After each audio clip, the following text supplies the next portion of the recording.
September 4, 2018 meeting of the Billerica Mayor and City Council. I'll call this meeting to order at 6 o'clock p.m. We'll have our invocation by Councilman Danny Carter, followed by the Pledge of Allegiance. Please stand. Please bow your heads. We thank you, O God, for our nation, for the freedoms that we have, for the blessings that we receive. We ask that you would lead, guide, and direct those in Washington so they may achieve the goal that our forefathers strived to have as one nation under God. Be with us today, Lord, as we conduct the business of the city. Lead, guide, and direct us as we do what's best for our citizens, as what's best for our city. These things we ask in Christ's name. Amen. I pledge allegiance to the flag of the United States of America and to the republic for which it stands, one nation, under God, indivisible, with liberty and justice for all. Thank you. You may be seated. Okay, we have a change in the agenda. At this time, I'll call on our City Attorney, David Mecklen, for a special announcement.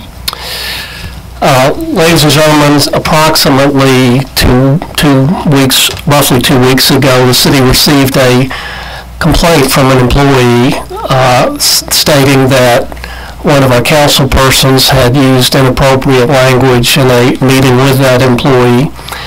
Upon receipt of that complaint or letter notifying us of the incident, city took the opportunity to investigate it, determine whether or not it was accurate, to confront the city council person to get his side of the matter.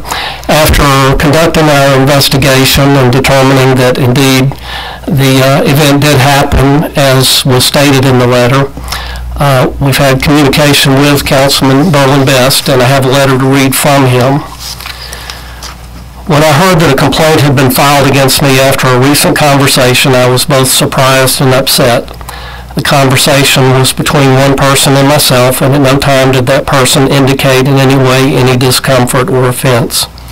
Had I known that anything I said had caused the person I was addressing any unease or had been taken offensively, I would have apologized immediately, and if permitted, I would have tried to make clear what I meant. Our discussion was about changes, the need for them, the repercussions of them, etc. During that conversation, I referenced a specific comment made to me over 30 years ago in a similar conversation. From what I had been given to understand, it was this particular comment that sparked the complaint. Focused more on the point I was making than the terminology of the comment, I thought then and now that the comment I quoted helped to illustrate and support my point that we had come a very long way from 30 plus years ago and want to just continue going forward. The quote also illustrated that sometimes change is easy, sometimes difficult, sometimes harsh, and almost always resisted by some, but still necessary in order to move on to better things for all concerned. Again, at the time, there was no indication that anything I said was offensive to the other person. I thought we had a good conversation. With all that being said, I first want to make clear that the conversation was not about anything except change and how most changes, however hard to bring about and difficult to accept, help us as individuals, groups, communities, states, etc., to move forward and to make things better. I also want to clarify that I never intended disrespect to or for any person or group, nor did I intend any type of offense to anyone. Finally, despite my good intentions, it is clear that I should have paid more attention to what I was saying and paraphrased more and quoted less, and for that, I sincerely apologize and hope that the person I was talking with and anyone else made aware of our conversation will know and believe that I would never knowingly or willingly intend offense or other discomfort. I have been humbled and honored to serve on the Billerica City Council for almost 24 years and have given my best to make a positive contribution, to help make our town a strong and prosperous one, and to help make our city a great place to live. Over the years, the Villa Rica community has accomplished much, and we as its citizens can take a great deal of pride in all that it has become. Today is a hub of industry and commerce with a wonderfully diverse population.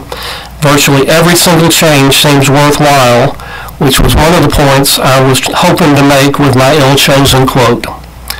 I truly love this town and its people. I cannot imagine living anywhere else.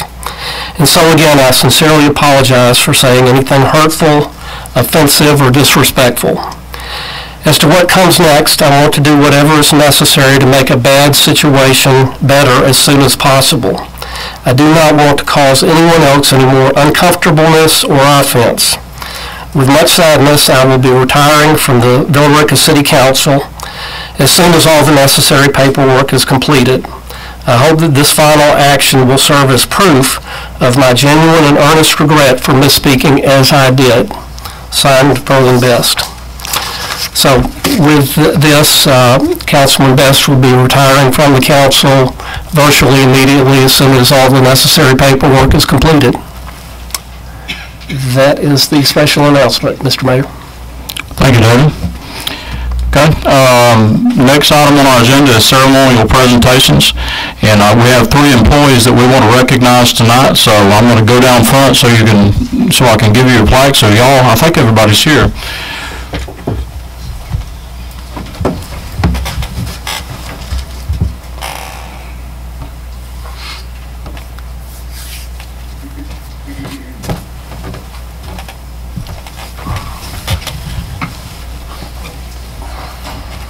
The first employee that we're going to recognize tonight has been a friend of mine, a pastor of mine. He's been a confidant, a person I could go to and talk to. And when he came to me some 5.5 years ago and said, take a chance on me. I'm a pastor here in the town, but I promise you I'll give you everything I've got. And he has. And so I would like to ask Kevin Kersey. You almost called him Pastor Kersey. Kevin has been with us 5 years. And works in our water meter reading department and has done a little bit of everything. And I don't think we've ever given anything to this man that he hasn't done and done a good job of. So on behalf of the city, thank you, sir, for your service. 5 years.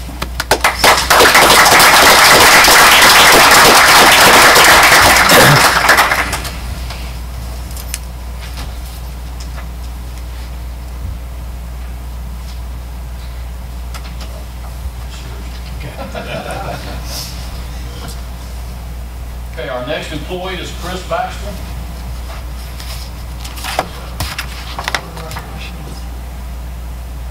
Chief, we're going to do this one, right?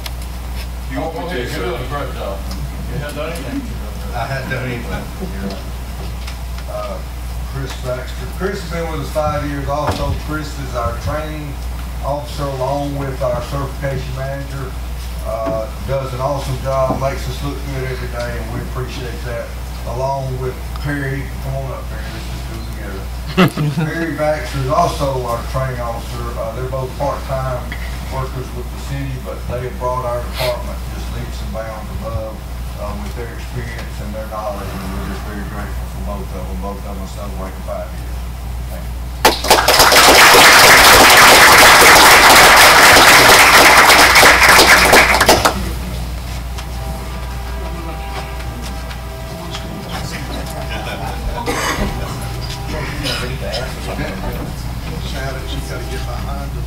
I can do that.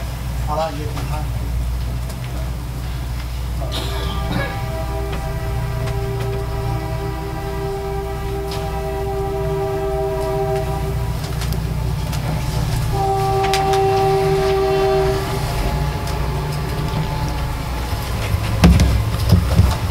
Gotta get him. Shaddix.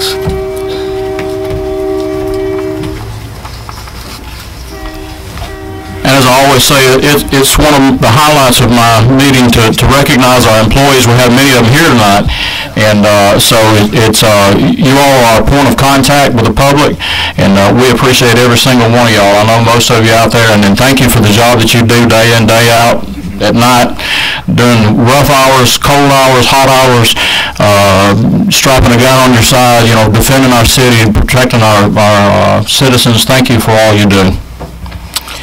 Okay, the next item on our agenda is a proclamation for Constitution Week, and that's for the week of September the 17th through the 23rd. And the proclamation reads as follows. Whereas September the 7th, 2018 marks the 231st anniversary of the drafting of the Constitution of the United States of America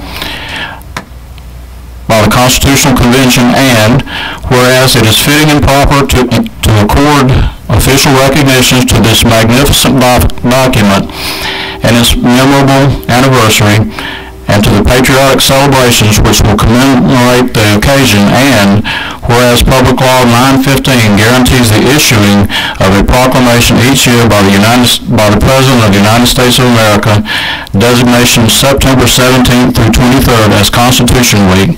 Now therefore, the Mayor and Council of the City of Villa Rica do hereby proclaim the week of September the 7th through the 23rd as Constitution Week, and ask our citizens to reaffirm the ideals of the framers of the Constitution that the Constitution had in 1787 by vigilantly protecting the freedoms guaranteed to us through this guardian of our liberties, remembering that lost rights may never be regained. It is so proclaimed this 4th day of September 2018, and it's signed by Mayor and Council. Thank you all, ladies.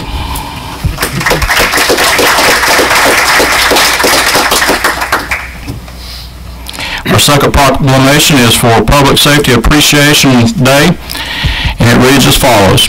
Whereas the City of Villa Rica, along with Carroll County, Douglas County, and the other municipalities located therein, is served daily by first responders, including firefighters, law enforcement officers, E911 personnel, emergency medical services personnel, and other public safety employees who have dedicated themselves to the protection of the lives and property of our citizens, and whereas it is through their courage and commitment that many of our fundamental liberties and our personal safety are secured, and whereas in rendering essential public services professionally and selflessly, this city's public safety employees help to ensure an orderly society and enhance the citizens' sense of security, and whereas in placing the well-being of society above personal concerns and, in some instances, risking their lives for the sake of others, public safety employees exemplify the highest nobility and commitment to duty. Now therefore, the Mayor and Council of the City of Villa Rica do hereby proclaim September the 14th, 2018, and every second Friday in September thereafter as Public Safety Appreciation Day in the City of Villa Rica in recognition of the valuable public services performed by the dedicated public safety employees of the City of Villa Rica, Carroll County, and Douglas County, and do urge all citizens to show their appreciation for our brave public safety employees. It's so proclaimed on this 4th day of September, 2018, signed Mayor and Council. Thank you all.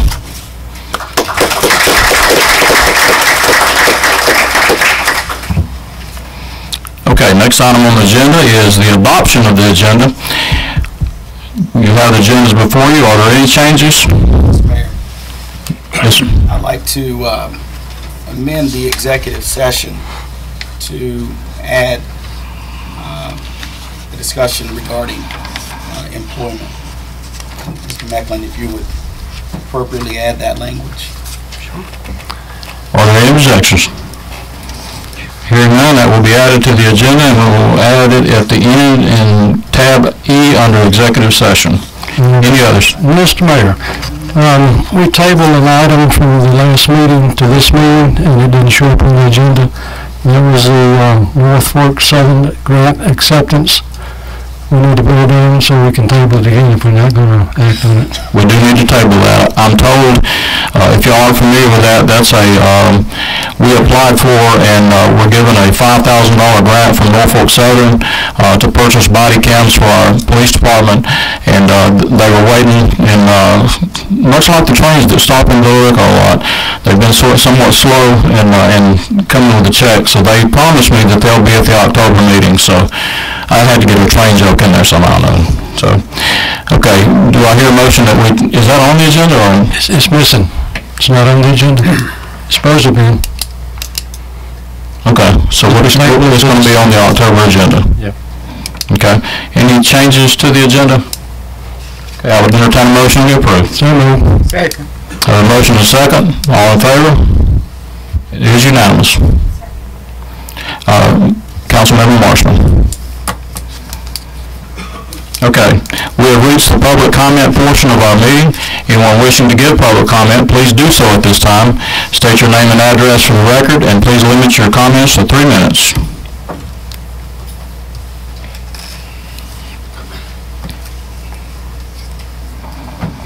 Good evening. Good evening. My name is Warren Skandrick, and I've been a citizen in Villa Rica since 2002. And I live in the Mirror Lake community. And I'd first like to take an opportunity to give my thanks and appreciation to the mayor, city council members, men and women, and also the staff and their assistants, as well as members of the Villa Rica Police Department and citizens here at large. The reason that I am here this evening is I would like to try to highlight a problem that we are having in the Villa Rica, in the Mirror Lake community, perhaps also the Villa Rica community, specifically an issue with cars parking on streets and inhibiting the progression of traffic, not only for the citizens of Villa Rica or the residents of those homes on those streets, but also inhibiting the progression of traffic and the ability to do work on the part of our own city employees, specifically those who are picking up our trash and our garbage on our streets, but also our city workers, the postal workers, UPS, FedEx, and the school buses as well. We have quite a bit of cars that are parked on the streets, even though there is ample parking in the driveways of those residents. While this creates an issue with respect to the inability to provide timely and fast and even safe service, in some instances when you've got children having to dodge cars that are trying to go around these vehicles to get on buses, and these cars quite often are not even stopping for the buses, even though the flags are out, then that creates an additional angst for the neighborhood and problems in that respect. Not to mention that the unsightliness of these vehicles constantly being parked on the street certainly doesn't do anything for the value of the property in those neighborhoods. One of the other big issues is not only are some of the vehicles being parked on the streets constantly, in other words, beyond the 24-hour time frame, but days at a time. Last week, I especially made note of some vehicles that had been parked on the street for a total of 5 days and had not moved. And in fact, 3 of those vehicles were parked on the street just in the Parkview neighborhood, left wheel to curb, which from my understanding is also not something that is should be done. I actually spoke with a UPS driver that said that he was going to complain to his company that they're having a lot of difficulties in Mirror Lake in general, and particularly in my neighborhood. I also spoke to a postal worker who said that he was actually going to register some concerns and complaints. And so what I wanted to do this evening was to bring to your attention this issue. Now, finally, one of the problems that I've observed, specifically myself, is on 3 separate occasions, not just in my neighborhood, but I've seen vehicles try to go around vehicles and almost have a head-on collision with other vehicles that are coming down the street. So the problem has gotten really, really out of hand. For those of you who have access to the neighborhood site, you may have seen a lot of dialogue the last 3 days of last week, some very contentious dialogue, and I think that I would just like to request and ask humbly that the council take a look at the situation, the mayor and the council take a look at the situation, and anything that you all can do in that respect, in the way of either laws or ordinances or bills or what have you, to bring some relief to that situation. I think it would be beneficial for not just the safety of the residents of Mirror Lake, but also the convenience. And I would not hesitate to say that the problem is larger than Mirror Lake. So thanks for your time. And I think one other person from our community, if we would have time, Chip would like to also add some comments. Make sure you leave your name and an email address, or way that we can get in contact with you. I have it here, Okay. and Mr. McDougal very well knows how to get it. Thank you, sir.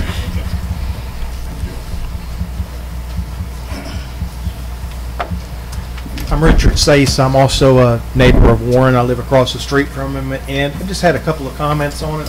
I moved to Villa Rica 9.5 years ago, and we love it here. It's been a great place to live. Came from East Cobb. My wife and I walk on a regular basis almost every evening when she gets home, when we get the opportunity in the evenings. And we've noticed since we've lived there, you know, every once in a while you'd see a car here or there, you know, one or two, and now it's multiple cars, people parking on the streets. We've got some streets, the other night I counted 13 cars on the street. Another big problem is a lot of them that are using the cul-de-sacs are multiple parking cars on cul-de-sacs, which means the school buses can't turn around, they have to back up the streets. Now, one thing that has helped since y'all put in this four-way stop for us, the buses a lot of times are stopping there now, and that's the new school stop. But sometimes they still pull in the evening if they have the special different times, and they struggle to get in and out of there. The only other concern that I have with this is we've got people that are parking on the streets. They have ample parking in their driveway, and my concern is the next step to this is we're going to have cars on blocks in your front yards, and I don't want to see our subdivision and area go to that. You, as well as all of y'all know, you can go to areas of Atlanta. I used to work down there, do a lot of renovation and construction, and areas have come back. But there's times that they went down, and I don't want our area to go down. I want nothing but things to get better and better and better. And that's why we came to talk to y'all tonight, to try to get something resolved before it gets worse, or before people start to get frustrated with it and they take it out on the neighbors. You know, we really don't want any of that. I mean, sometimes they get on the internet and it gets really, really, really crazy, some of them. So anyway, but it's just a concern that we have, and wanted to bring it to your attention. Yeah, we appreciate that. Thank you, sir.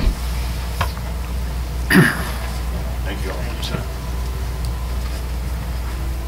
I signed up out there, but is it? No, it's fine. Now I'm really nervous speaking into this thing. I'm Barbara Jean Brown, and I live at 511. Just let the train go by. Oh, okay. The regular occurrence. Oh, The ever-present train. I've lived with it. I've lived with it all my life.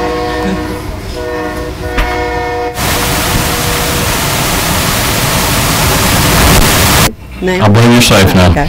I'm Barbara Jean Brown, and I live at 511 Punkintown Road, and my house is the original on that road when it was a dirt road. And I'm here concerned about the children and older people like me on this road. It's turned into a throughway that's like our speed limit on our road is 45 miles an hour. It's the same amount on 78 coming into Villa Rica, all the way into Don Rich Ford, 45 miles an hour. We're a residential street. Residential street. There is two school buses that come by in the morning before 7 o'clock, before daylight, and stop in front of, well, one of them doesn't stop in front of my house, the other one does, picks up 4 children. We got, it's horrendous. It's horrendous. We need a lower speed limit. Old Stone Road, that doesn't have nearly as many children and homes, residential homes on that street, has a 25 miles an hour children that play. There's a lot more children that play and getting on and off the bus on this road. And like I say, it's a residential road that's turned into a bypass for a lot of people, but they want to drive it the same as on a state highway. And it's so, there was a wreck. I don't know. I tried to find out the details, and I thought public knowledge, public open records meant open records, but it doesn't. I was told that if I didn't have someone in that, or if I were not affiliated with that, I couldn't get any details. I do know that I heard, well, I went to the police station, and I was willing to pay for records, but they said I couldn't get it. All I wanted to know was anyone killed. This was back, I think, in the fall of last year, but I was reading my word before 7 o'clock, and I think it was like 20 minutes till 7, and I heard this, that's almost like an explosion. I didn't know what it was, and I sat there for a minute. I thought, well, do I call 911? I don't know what's happened, but it was a wreck up there at Mirror Lake. A tanker going through went up on a truck or a vehicle. They just told me vehicle. And they had to get a crane in to lift that tanker up off of that vehicle before they could get the jaws of life onto that person. I never found out. Maybe I'm praying that they lived. But it's just, and we need a light. I mean, I'm trying to cover all this and trying to get it in, but we've got problems, and I don't want a school bus to get hit and children killed. Up on 101, my cousin lives up before you get to Rosie Stewart, 101, somebody rear-ended a lady turning into her driveway. And, you know, that's a heavy residential, but it is a state road, and killed a little boy in the back seat. Now, I mean, we're like, we need a light down there at 61 because the driveway, my driveway, there's traffic backed all the way up, and it's all the way up to the hospital and all the way down to Stockmore Road. And they talk about the roundabout. There's no sign of that. A red light could be put in, and it wouldn't be, you know, it wouldn't take any time. And we need some help over there. We're in the city. I've always been in the city limits, always, since before my uncle had that property, for years before my dad bought it and built our house there. So it's just, we need some help before children get killed. I pulled out to go to church the other day, turned right. I saw up on the hill the man coming. He sped up and got right behind me and blew his horn all the way to 61 because I had the nerve to pull out and he could see my car. I mean, you can't help that, but you can help the fact that our speed limit is way too high, and the fact that we have nothing to help us down here on the lower end of Punkintown Road. Can we please do something before innocent people are killed? People just fly through there. Transfer trucks still come through. I know they've got some signs up, but you know,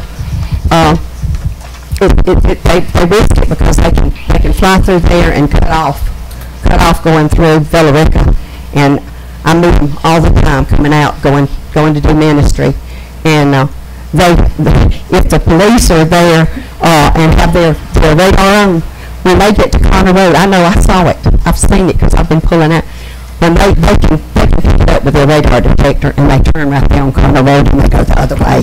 Well, Bob, if you could be wrapping your comments. Well, what I was going to tell you is, but I do have a tendency to want to explain everything because I don't want to just think I crumped this up just because there's a lot of traffic on my road. no, ma'am. Let me say this before you leave. A couple of things. You mentioned the open records requests. Those aren't filed through the police department.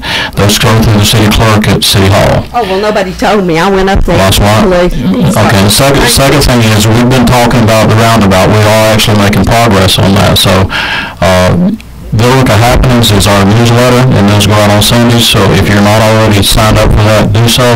And Councilman McPherson can bring you if you're still living out over there. So, but there are some. Why couldn't we go on? It wouldn't ruin a stop light to put it up and then use it somewhere else. We can't. That's a state highway. We can't put a stop light on. I'd like to petition the state highway then. Okay, that's what I mean. The state. Okay, that's what there are some updates on the roundabout, so if you make sure that you leave your name and address and a way we can get in touch with you, our city manager will give you those updates. Okay. Thank you, ma'am. We need it last year. We need it, and that roundabout is all about a lot about money. If we had a red light, it could be put up in 3 days. not 3 years. Okay, thank you. Thank you, ma'am. You don't. 3 years has been short.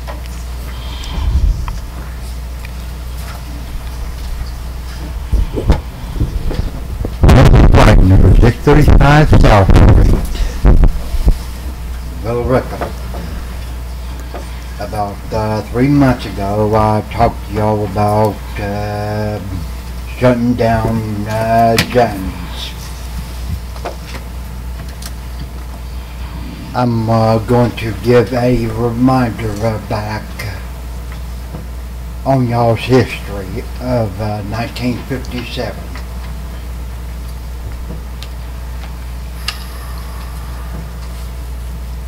My concern is about Jane Edwards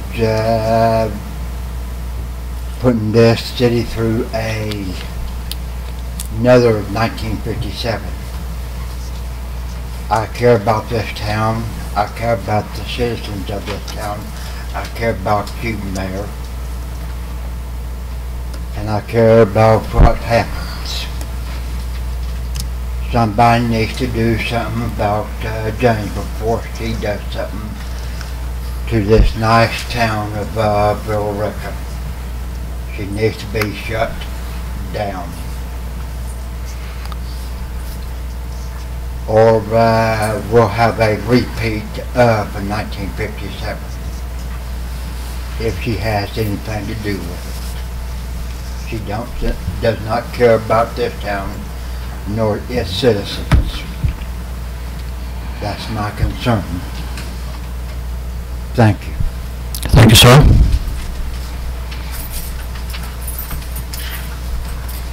Rhonda McCullers, 401 North Lost Lake Cove, Villarica. I just would like to say thank you to Janet and Sharon. Our Main Street program is getting a lot of recognition. Good stuff. We're doing really good stuff. And I would also like to bring awareness to a fundraiser that some of the community has going on right now for our Carroll County Fire and Rescue, which is Station 9 is our main Villarica people, but it would help out everybody. But right now, they are trying to raise money for a mobile training station. They get training, they have training that the county, you know, they can go and train, but they have to go to facilities, so they can't train while they're on duty. This would allow them to train while they're on duty at their respective stations, and it'll be mobile. They got to raise $50,000. So they got several fundraisers going on. If you come to the 40th annual Gold Rush Parade this weekend, you will see they're auctioning off a Hummer, selling tickets for that. We're going to be doing some princess things, pictures for your little kids. We'll have princesses and pirates there. We're going to be raising money, but you can make donations anytime to that if you'd like to too. So thank you, Mayor and Council. We'll be looking for you on Saturday. Thank you.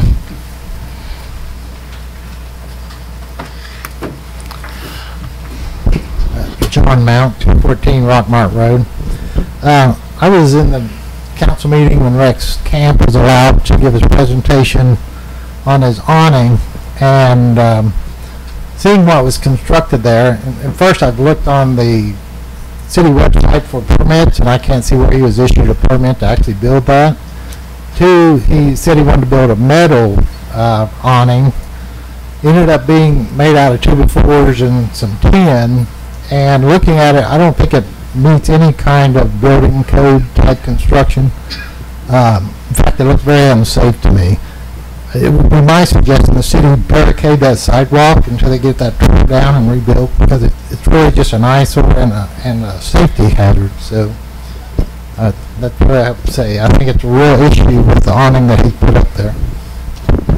Thank you.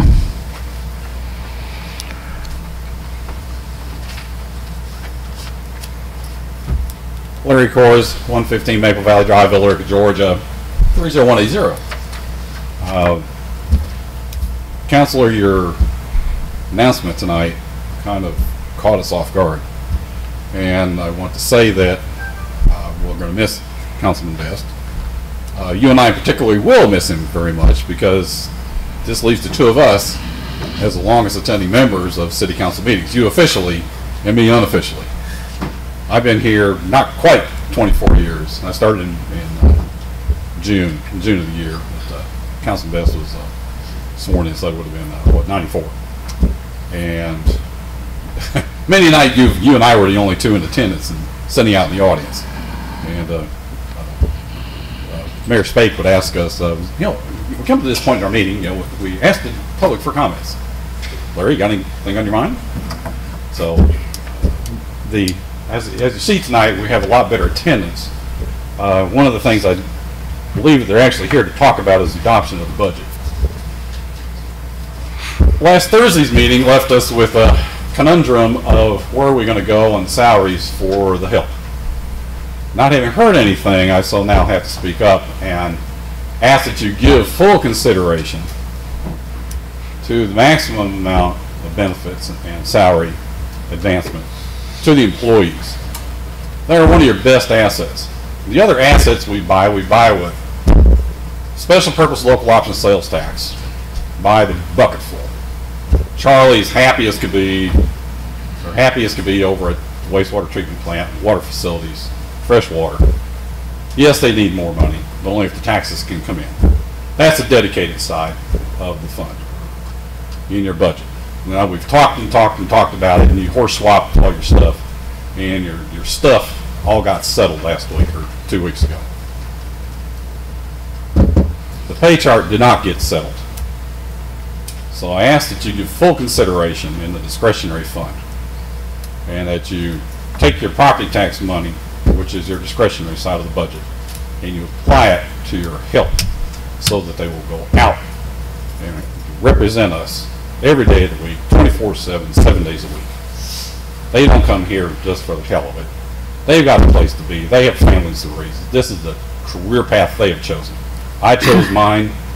David Mecklin chose his. Councilwoman McPherson, you chose yours, etc. But your employees are over here wanting a fair wage to be paid. They too want to participate in the growth of the American economy. So let's help them be good tax-paying citizens of the city of Villa Rica and Carroll County and the surrounding area. Thank you. Thank you, sir.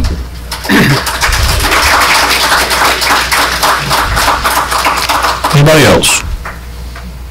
Okay, seeing none, we will close the public comments portion of the meeting. Next item on our agenda, I was remiss and kind of got something out of order, so at this time I'd like to ask Janet Shumley if you would come up, and anyone else that you want to bring up at this time, and she has a special announcement for us.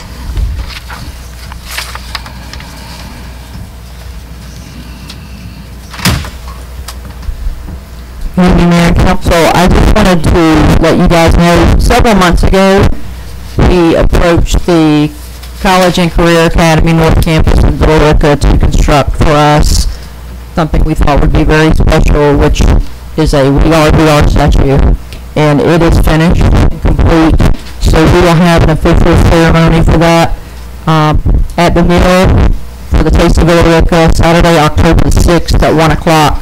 The statue will be going officially on Temple Street, right behind the middle amphitheater stage on the patch of grass there. So we just want to let everybody know this in an official announcement, but I did want to announce that here tonight, that we are having a We Are statue ceremony Saturday, October the 6th at 1 p.m. at the mill. Thank you, Janet. Thank you. Okay. Council updates. Nothing? Okay. All right, the next item on our agenda is the consent agenda. And for everybody that's joined us for the first time, the consent agenda is a single item that encompasses all things the City Council would normally approve with little comment. Each of these items was discussed at the Thursday, August the 30th, 2018 Council work session, and it was a unanimous consensus of the governing body to place the following items on the consent agenda. Item number 1, temporary sign request for Taste of Villa Rica. Item number 2, Bay Springs traffic calming devices. Item number 3, transmittal of comprehensive plan update to the Three Rivers Regional Commission and the Department of Community Affairs. Item number 4, approve final payment of gold miner statue with product development, hotel, motel tax revenue. Item number 5, adoption of the name Gold Nugget Trail. Item number 6, Georgia Department of Transportation Title VI Policy Agreement. Item number 7, relocation of water line at the intersection of Highway 61 and Punkintown Road. Item number 8, water line upgrade and extension along Highway 61. Item number 9, water main replacement on North Avenue. Item number 10, infiltration and inflow abatement of sanitary sewer collection system. Item number 11, grapple truck for solid waste department. Item number 12, Pine Mountain repairs. Item number 13, council audio video system upgrade. Council number 14, support for tax exempt bonds. Item number 15, abandonment of west end of Sugar Hill Street. Item number 16, new council meeting dates for 2019, or beginning in October, actually. That's 19. Item number 17, budget amendments, August of 2018.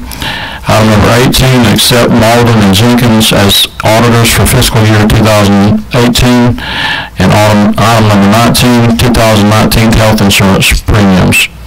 Do I hear a motion that we either take anything off the agenda or approve? I make a motion to approve the consent agenda. Have a motion, do I hear a second?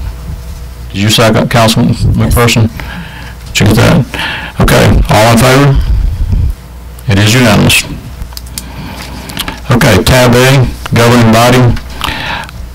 Council members, you have before you the August 7th, 2018 meeting minutes. I would entertain a motion to approve unless there are any changes. So moved. Have a motion to approve? Second. And a second? All in favor? Unanimous. Item number 2, Housing Authority Board appointment, and that's the appointment of Emily Wyman. Is Emily here? I didn't see Emily. Okay, we approved it tonight, right? And then the person comes and sworn in at the next meeting. Okay. Do I hear a motion to approve Ms. Hyman as a member on our Housing Authority Board? So moved. Have a motion made by Councilmember Marshman. Second. Seconded by Councilmember Carter. Any discussion? All in favor? Unanimous. Item number 3, Library Advisory Board appointment of Franklin Pritchett. Do I hear a motion to accept? Make a motion to approve. Second. Motion is seconded by Councilmember Carter. Any discussion? All in favor? It is unanimous. And appointment of Monroe Spate to the Cemetery Commission. Okay, who made the motion? Okay, Councilmember Marchman made the motion, seconded by Councilmember Carter. Any discussion? Yes, just for a moment, I just want to thank former Mayor Spake for something. You know, when we're working through our budget books and our items all on this, there's like 50 items, and sometimes your head just really wants to explode and your eyes want to glaze over. But I was reading his application, and just for a moment of levity, I read why he wanted to serve on the Cemetery Commission, and this is what he told us. His reason to serve is that he's a history buff and he has more friends in the cemetery than he has in Villa Rica. And that was the only time I got to laugh the whole time I was reading all those papers, and I just appreciated that from him, that little element he put in there. So, and I think it's true. Yeah. It's true too, but anyway, so it'll be good to see him serve there. Any further discussion? All in favor? Unanimous. Tab B, Community Development. Bobby?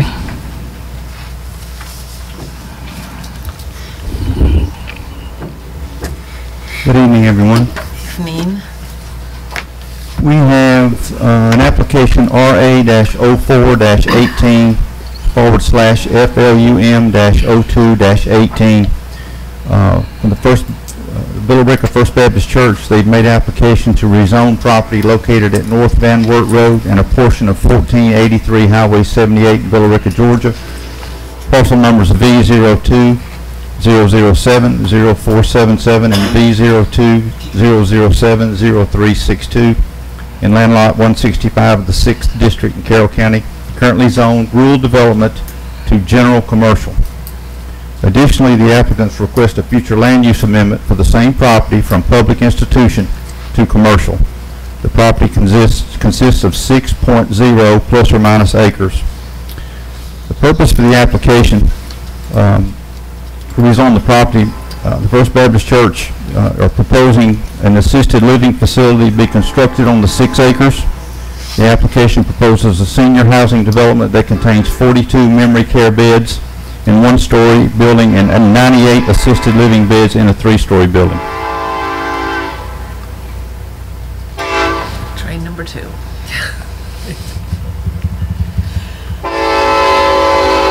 I think you got 2 more. Wrong. Going the other way. I'll try it. This item was deferred by the Planning Commission on the July 31st, 2018 meeting in order for the applicant to obtain more details regarding the development of the site. Staff recommendations at that time were conditions were permitted uses limited to hospital, health, and medical institutions. All improvements to be installed on the property prior to occupancy. And the third condition was it is encouraged that a preservation plan of action for the Hart House be submitted by the developer and approved by the City of Billerica prior to the issuance of any building permits. Planning Commission heard this again on August 28th at the regular meeting and approved this unanimously with the 3 conditions I just read. The applicant is present tonight, and we'd ask them to come forward to. Any questions of Bobby before we ask the applicant to come forward? Okay.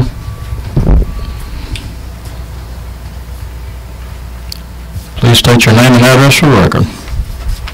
Good evening. I'm Micah Hamrick. I'm the executive pastor at First Baptist Church. I live 2468 Rainey Road in Temple. Okay. Questions of council? I just have a comment I want to make. I guess it's as good right now as any. I want to thank the church, and Gary Thomas is in the back there, and the whole church really that worked with this. For some time, we've been working, trying to save the Hart House, we being folks in the community, the Historical Society included, staff, and the church. And when we met with the developer in Tom's office, I fully expected to go in and hear, sorry, we can't save the Hart House, it's gone. And much to my surprise, and these guys all knew it, and this was sort of a April Fool's joke or a Halloween joke, I'm not sure which one it was, but much to my surprise when I went in the meeting, not only was the developer going to save the Hart House, but he was going to incorporate it in his plan. And that's important, because what was going to happen was, even if the Hart House had been saved, volunteer money was going to have to be raised to try to renovate that into a house that we could even use, or they could use, or someone could use. And so we had the immediate need to try to secure the house to make sure it wasn't bulldozed. We had the secondary need to make sure that somebody was going to come up with enough money to try to renovate it. And the third need, and this is more important in the end run, is someone to program it to make it actually viable, because having the house, saving the house is important, but if it's just sitting there and people drive up and down Vanwart Road and they don't know what it's there for, it's not really important. So when we met with the developer that day, he checked all of those boxes and more. And the quote that I use all the time with the developer was, he said, "Mr. Mayor, you haven't given me a problem, you've given me a Christmas present." And my jaw, people in the room that day said that my jaw hit the floor. I mean, I was that surprised. So thank you to the church for everything that you've done to work with the developer. And we look forward to working with you if this council so chooses to approve this rezoning. So any other questions of the applicant? I really just had a quick comment too, and I'm just really pleased with the way this is all working out. The developer, Don Lawson, is that right? This is going to take a lot of private investment in that house. I know they don't have to do that. They do not have to do that, but they are. So I'm just glad it's working out this way. It's great. And Mr. Mayor, if I may make one comment. Absolutely. Last week I updated the developer that Planning and Zoning had approved it was coming to council. His response back to me was he's so excited about the Hart House. He's building multiple of these around the country. We were number 2 of 9 he's about to do this year. He's probably going to move it to number 1 because he's ready to get started on the Hart House. Wow. And for anybody that doesn't know, it was the early 1800s. There's some controversy about exactly how old the house was, but there's a span of time, but it's at least 100 years old, right? Well over. And this is a really cool thing. Is it not the oldest house in Carroll County? Supposed to be. It's supposed to be the oldest house in Carroll County. We've got it here in Villa Rica. We didn't know if it was going to get saved. It looks like it's going to be saved, restored, and be able to be used. Good news. Thank you, sir. Okay, this is a public hearing, so I'll open up the public hearing portion of the meeting. Anyone wishing to speak for or against this, please do so at this time. State your name and address for the record, and please limit your comments to 3 minutes. Larry Kors, Maple Valley Drive, Villa Rica, Georgia. Real 180. I did not hear any words about sewer or certificate of need. Certificate of need, I believe, is needed and necessary in order to have a public health facility of this nature. And why we're going to go ahead with approval of zoning and possibly then issuing a building permit without a certificate of need will only leave the building sitting there unoccupied and going derelict. The sewer issue had come up very early, and unfortunately I have not seen anything about it, and I asked that the applicant be required to attach to the sewer, and if the lift station needs to be upgraded, then so be it. And we need to share in the cost probably with them, as long as the certificate of need comes along first. Thank you. Thank you, sir. Anybody else wishing to speak for or against the rezoning of this property? Seeing none, we will close the public comments portion of the meeting, and then we will revert back to the council for action.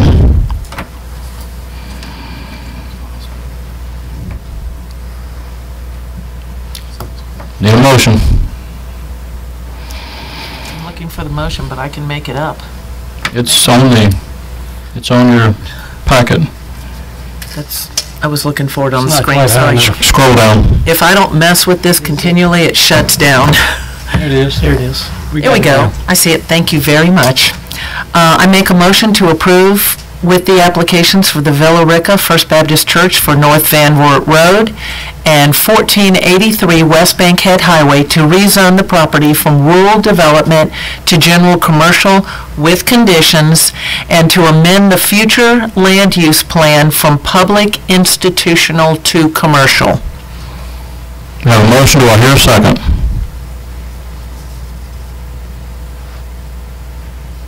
Second. Have a motion and a second. Discussion? If not, all in favor? It is unanimous. Thank you, gentlemen. Next, Bobby.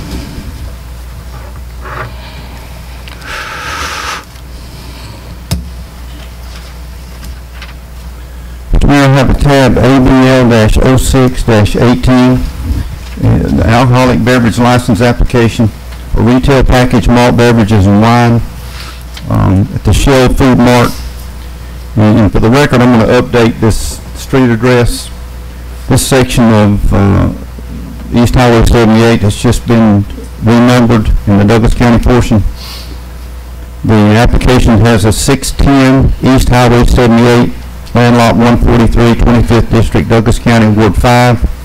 The correct updated address is 15041 Veterans Memorial Highway, with the land lot and all the other stuff being the same. This is a change of ownership. The applicant has complied with the ordinance with regard to the legal notification requirements and has successfully passed the background check conducted by the Villa Rica Police Department. Also, there are no location restrictions that would hinder the issuance of this license. Thank you, sir. Any questions of staff? Is the applicant present? Please come forward. State your name and address for the record.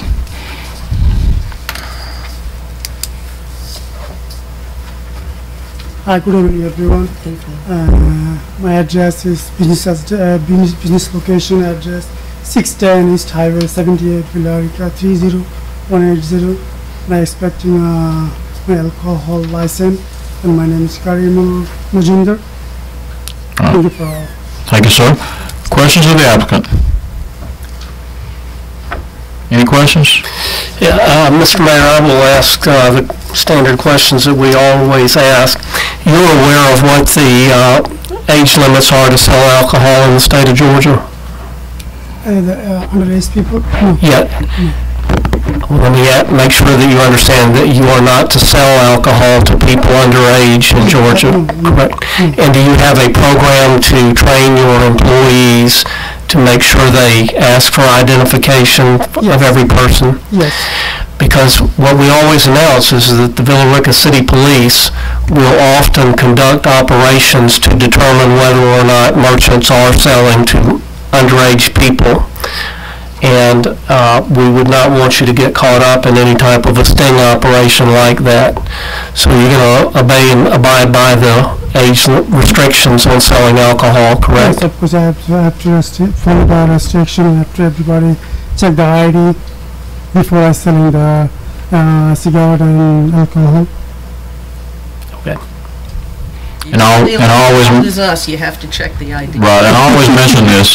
This is very near and dear to this community. We had a young person from this community that purchased alcohol in a neighboring community and died as a result of that. And so we take it very serious. So we hope we never have to see you back here to talk about that. So, okay. Thank you, Paul. Any other questions or comments of the applicant? Hang on just a second, sir. Anybody else? Okay, thank you, sir. David, we do need to...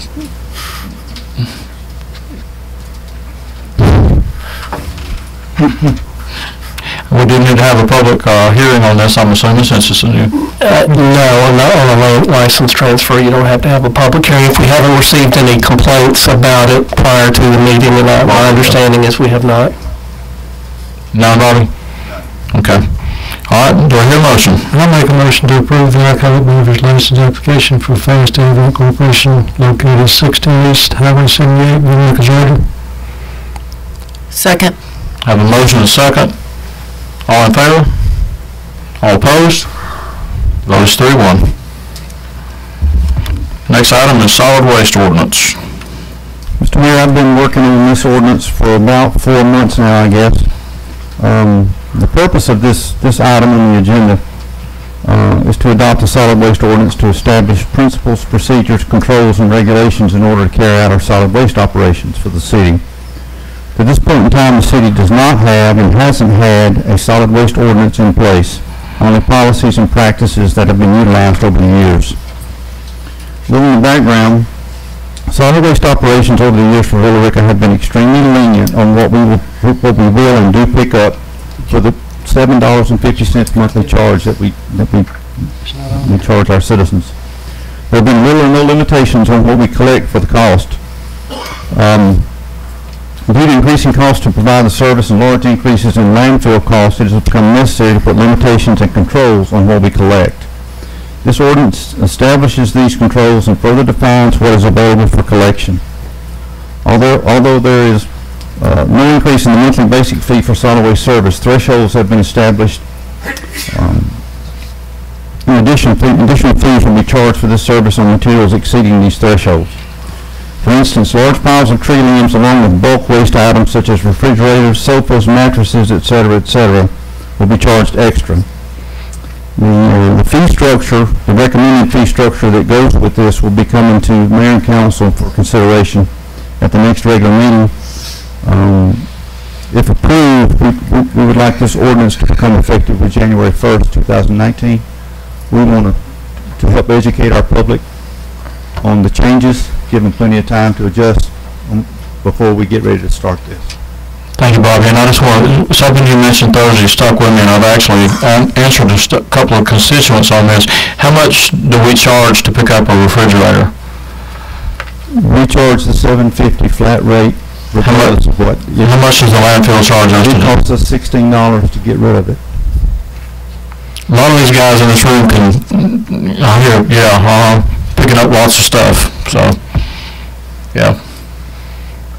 Any questions? No, we don't have a copy in the notebook here, so... I went through it, but it's not on here. I haven't seen the latest copy. The new one was uploaded this morning. Well, it's not in here. City Plus is Any reason we can wait? Okay. Any reason we can't wait to adopt this ordinance along with the proposed fee structure? We can do that, yes. I think I'd like to table this until next month. I'll make a motion. Is that okay Second. with you? Okay, I have a motion and a second to table this until the October meeting. Any discussion? If not, all in favor? I'd just like to make sure I get a copy from read it through, so I know what I'm voting I on. need to see what your vote is. All in favor of tabling this to the October 1, 2, 3, 4. It is unanimous. Thank you, Bobby. I was able to read through all of it online. I just can't pull it up now to look at any of it. It's actually posted on the website. The city clerk has been down all day. I see, because you did send it to us. Okay, tab C, finance. Sarah?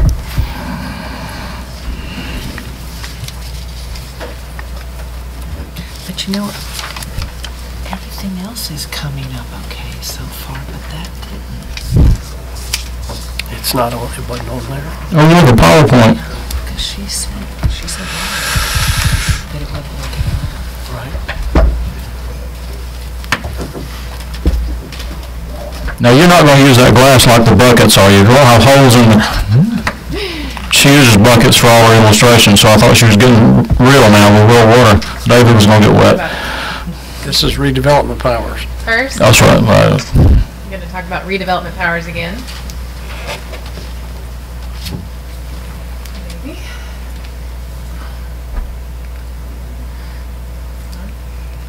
Help if I turn it on. Okay.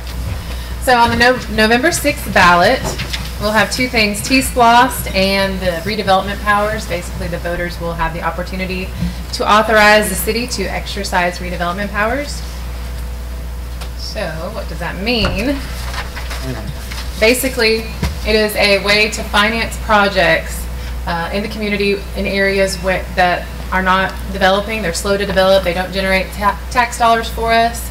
This allows for the creation of redevelopment districts. You'll see this in blighted or older properties with declining property values, as well as declining employment and rising poverty. So how does this work? So first, a suspect district is identified, and then a partnership is established with a private developer. The redevelopment agency oversees, and then the city would approve the plan. From there, a bond is issued, so this is where that financing comes in. And then you see baseline value declared, a redevelopment path built, and then the increased property values repay bonds. So simply put, future increases in property taxes in these blighted areas are pledged or promised to finance the bonds used for redevelopment. So who guarantees those bonds? It's not the city, but a private developer would guarantee the bonds. So what can be done with this money? Construction of new buildings, renovation, demolition, expansion of existing buildings, new public works projects, new housing, arts or recreation, property clearing, green spaces. Those pictures are not in Villarica, but that gives you some ideas. What this does not do is create tax increases to the public, freeze the millage rate, or take property from private citizens. What does this mean for our community? Jobs, economic development, redevelopment, without having to raise tax rates. This also would allow us to fight for economic development, retail that we want in the area, keeping sales tax in our area, and again, promoting growth in the areas that are not developing. And where could this happen in Villarica? So without giving specifics, basically tracts that are difficult to develop, whether that's because of rock on the land, topography that would require a lot of excavation, or state protected waters. Areas like that, which no one wants to take on the extra cost of developing those areas, this kind of money can go towards that. Any questions? Just want to make clear, I asked Sarah and staff to put this together, so thank you, Sarah. I appreciate it. You did a great job. But when this is on the ballot, you're going to see the word tax, and tax is a bad word, okay? But what this is a tax that would be taxed, that would be used only on the property that was within the TAD district, TAD being tax allocation district. So what that means is that the tax that repays the bond would come from the development in that TAD. So again, you saw the slide in there that said that this is, this is not a tax on your property unless you happen to be in the TAD. So this is a way that we can develop areas in the city without taxing everybody in the city. And Tom, did you want to add anything else to that? Okay. Any questions? Any staff questions on that? Sarah, I want to put this on our website and Facebook pages and educate. And as clear as possible. Because I'm still I understand it, but I haven't gotten good at being able to explain it.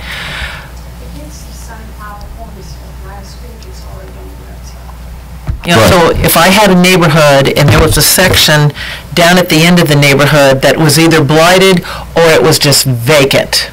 Okay, it's vacant and it's hard to build on because there was rock or something else. This would be an agreement where a developer comes in to build something. The taxes that pay for the infrastructure and things that are going in there are the taxes that are already being paid in that area, along with increased value once the building, whatever gets developed there, will make it more valuable. So the tax is allowed to stay in that area and pay for it. No raise in taxes, just the taxes in that area help pay for the development or redevelopment that occurs there. Okay. I'm going to try to get it down. I'll give you a good example. Connors Road Park. So why did the owners give us that land? It's got water running through it. It's like you can't build houses all in there. They'll have water on it. What's wrong with it? Topography's It's shaped like a 10. Yeah. If you stand on Connors Road and look at it, the front side's like this and the back side is like that all the way down to a swamp. Water. It would cost you an absolute fortune to level that property. I mean, it's not even, is it possible? Maybe it might be like theoretically possible, but it's not practical. All right, look at the other property that we talked about, Williams Mountain. How are you going to level that? And there's a creek that runs in the middle of it. Where is that? That was on 61 north of Bplex. So those are the kind of properties that we're going to go after, not the Atlantic Station example, which was a brownfield. We don't really have significant polluted areas that need remediation. We mostly have just tough to develop raw land, and that's what we're going after. And Vicki, we're not using Connors Road, we're not going to level Connors Road Park. But it works for trails. It works for hiking. Any questions on item number 1? Okay, moving on to item number 2. Okay. This is our July update. Again, once we get to our new meeting schedule, there won't be such a lag in when I present the financials. So, first up, cash. I want to compare last July to this July. Total cash in bank. This is our operating cash. From last year at 6.1 million to this year at 8.1 million. It's a big growth there. All right, then I have a few of the individual accounts listed. The first 3 there, those are our main operating funds: general fund, water sewer fund, sanitation, solid waste. They don't actually have separate bank accounts. They're part of a pooled cash account, which is basically one operating account that we write checks from, but the system tracks which fund the cash belongs to. So you can see our general fund has grown from 4.8 to 5.4 in the last year. Water sewer fund, this is where we see the significant change, had a negative $300,000 balance in cash, meaning it owed other funds cash, to now $1.6 million. And we talked about at the end of 2017, we basically did a surplus to that fund, $644,000 to help with our debt payment. So that's part of it. And the rate increases have helped with that also. Excuse me. Sanitation and solid waste, we had a negative 337 at this time last year, and now it's only a negative 61. I say only. But the big change in that is with the audit. The auditors basically said you are not going to, even if you get your solid waste, which we were just talking about with Bobby, even if we get that operation to break even, we're not going to be able to make up almost $400,000 in money anytime soon. Basically declaring it kind of uncollectible. So they had us write that off.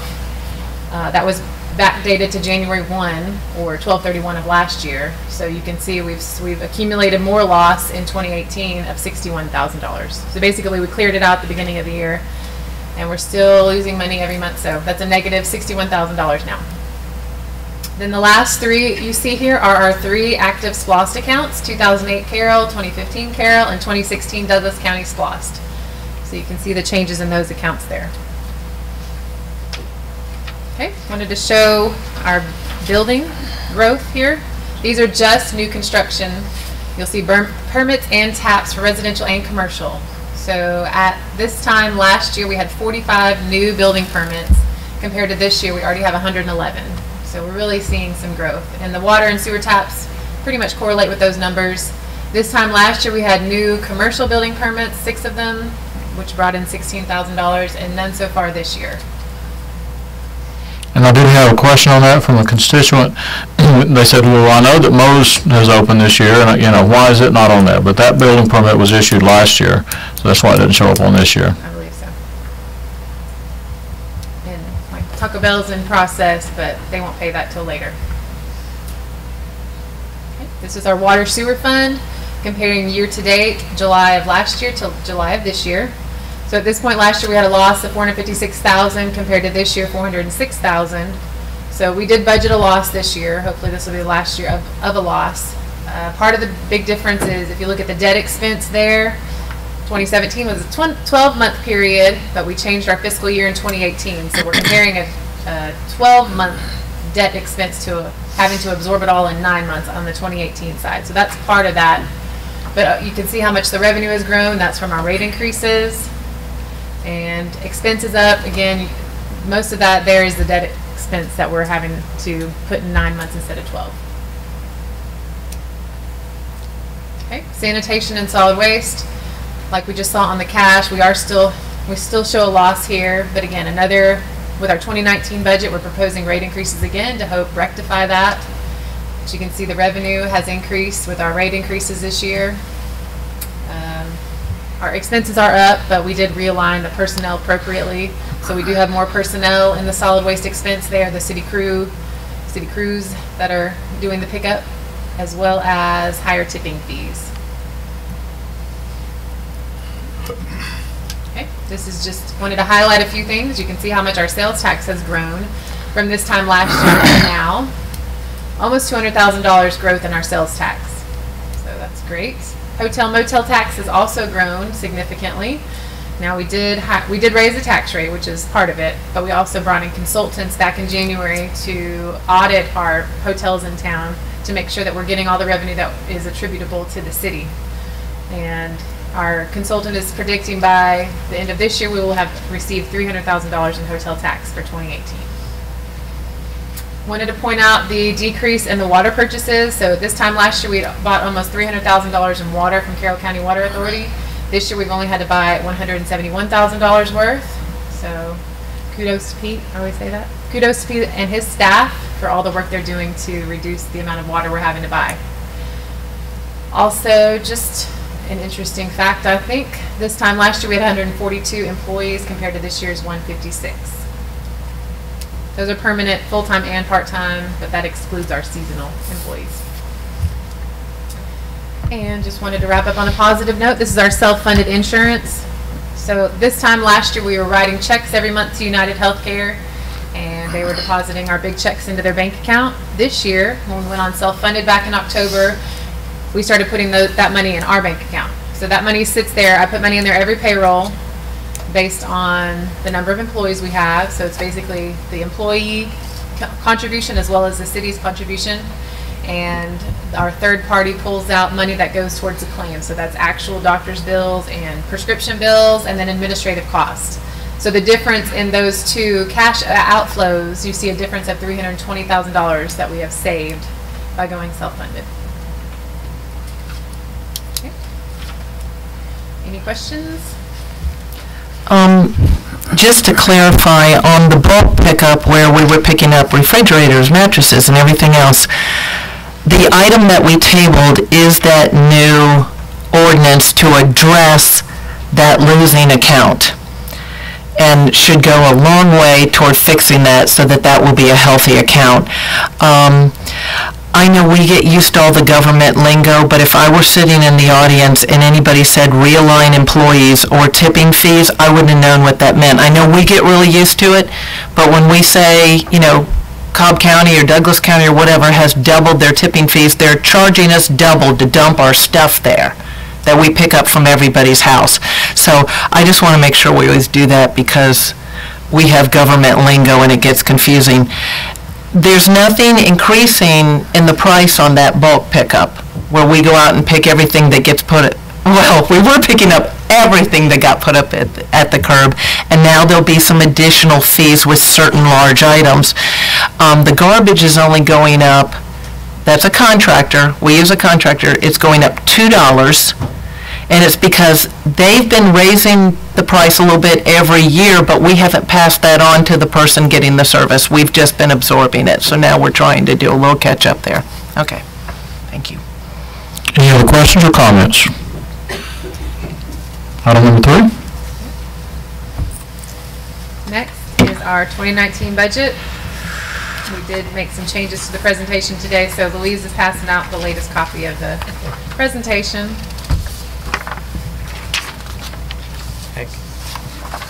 Thank you.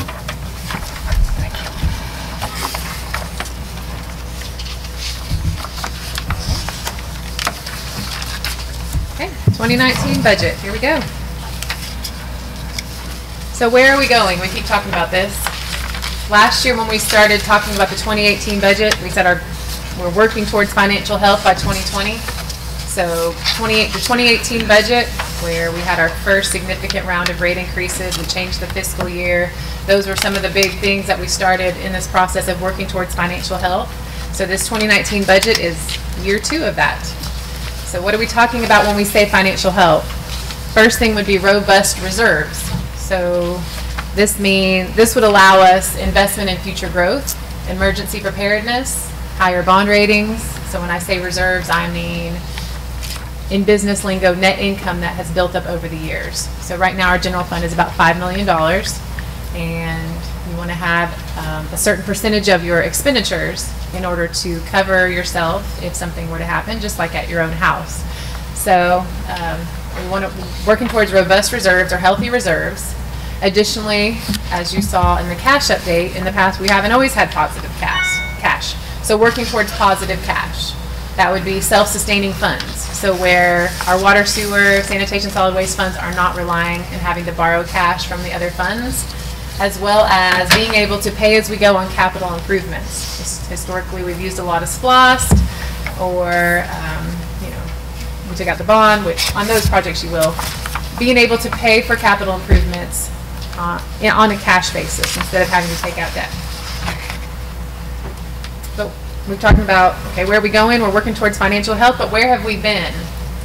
So in 2000, at the 2000 census, we had a population of about 4,000, and then by the time the recession hit in about 2008, we had grown by 10,000 people, and we were not prepared for that, talking about infrastructure-wise, or even, I think, city employment. And always having the mentality of do more with less, we're kind of playing catch-up now with that. Also, rates that do not cover the cost of services provided. As we just mentioned, historically, Waste Industries has passed on a consumer price index rate to us, and that hasn't been passed on to the customer. So not adjusting our rates in order to pay for the service that is being provided. However, since 2017, we have made significant changes, improvements, I will say, in no particular order. First being cycle billing. We had one due date for our customers. Well, that kind of loaded all the cash flow and the workload on certain times of the month. Now we're doing cycle billing. We have a due date every month, or every week, excuse me. We read meters every week. We're cutting off every week. So we've spread out the cash flow to a weekly basis, and we've spread out the workload. That's been good. Fiscal year change, we did that this year. So September 30th will be our first September 30 year end. We did that mainly because the majority of our general fund revenue, over 40% of our revenue, was received in that fourth quarter. And so we couldn't make any accurate projections or anything throughout the year because I didn't know how much money we were getting. Now we have aligned our budget year with the revenue flow. So by mid-year, which will be March, we'll have received the majority of our tax revenue, property taxes and things. So we'll be able to see how we're going to end up in the fiscal year. That was a big change. Like I said, we already had one significant utility rate increase. We're wrapping up the comp plan for the city. We did almost $1 million or just add $1 million in paving this year. We brought in-house an engineer, IT, building inspections, where we were paying consultants for that, and paying more than we could if we had that in-house. And we're very happy with the people we have brought on board to help us with those things. And then lastly is our self-funded insurance, which we just spoke about. All these things have been positive changes since 2017. All right, so a month ago or so, maybe two, Tom and I were trying to kind of summarize, well, what are the goals? What are we working for in this budget?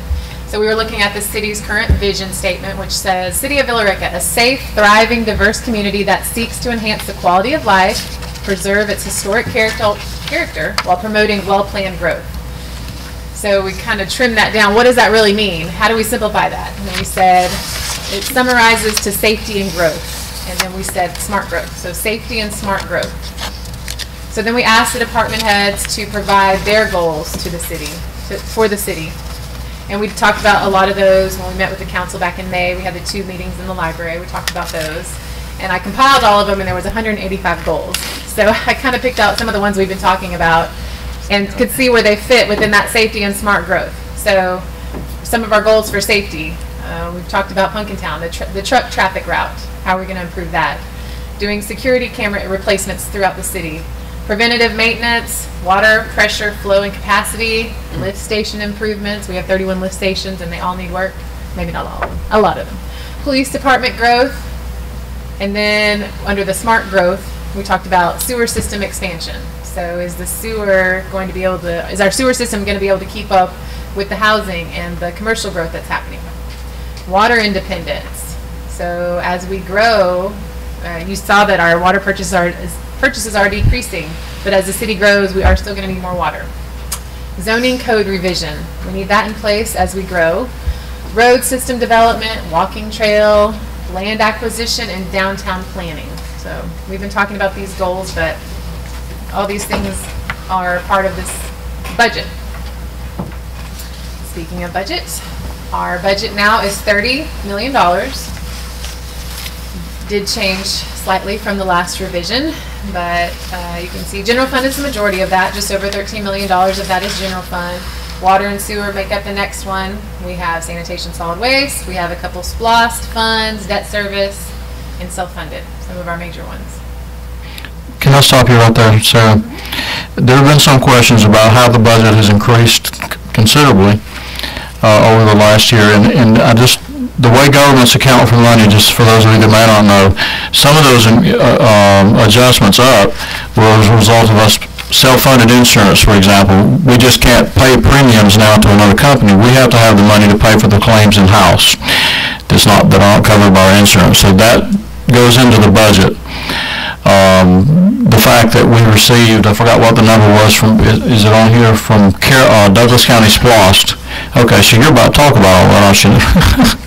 You're good. I like that. Yeah, I know. I got it. Wow, that's good. Because I asked these questions on Thursday. Okay, go ahead. Yes, we were asked, why has the budget grown significantly since 2017? We're saying 2017 because that was our last 12-month budget. As I said, 2018 is a 9-month budget. It has grown, I think, $4 million or so since 2017, but here you can see some of the major factors in that. As Mayor said, $1.9 million of that is our self-funded insurance fund. Basically, we created a whole new fund.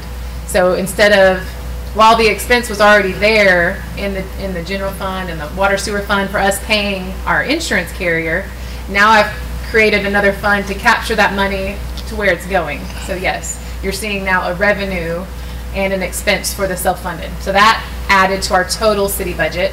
Also the $1 million that we're getting from Douglas County SPLOST, and both of our enterprise funds have grown. This will be, as we're proposing, the second year of rate increases, so that has grown the total of those two funds. And like I mentioned, the hotel tax fund has also grown. So these are significant changes to the budget, but much needed. And I have to allude to the budgets. So in governmental accounting, even though, yes, I've stood up here and said our total city budget is $30 million, it's kind of irrelevant in government accounting because we have to account for those things separately.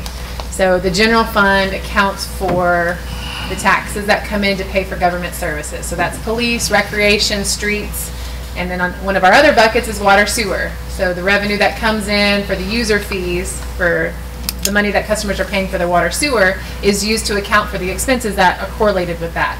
Same thing with SPLOST. We can only use that on certain projects, so I have to account for that in a separate bucket. The money that comes in for SPLOST can only be used for SPLOST. So it's our bucket brigade. All right. We've talked about the enterprise funds needing to be self-sufficient, and we're getting there.